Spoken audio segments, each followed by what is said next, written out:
জামাই গেছে, মানে শাশুড়ি মুরগি জব করছে, গরুর গোস্ত জব করছে, জামাইয়ের লেখা দইও বসাইছে।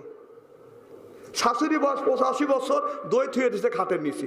জামাই যখন আইসে, জামাই ভাত খাবে দিছে, গরুর গোস্ত, মুরগির গোস্ত, খাসির গোস্ত দিয়ে জামাই খালি খাচ্ছে এরকম করে, আর দইয়ের দিকে তাকা রয়েছে, কখন আমি দই খাই।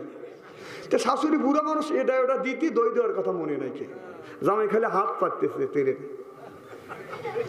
শাশুড়ি তো অত বুঝতেছে না, বুড়ো মানুষ। জামাই চিন্তা করতেছে কিভাবে দই খাওয়া যায়, শাশুড়ি তো মনে নেই, অসগবি তো খাওয়া যায় না, মা দই দেওয়া।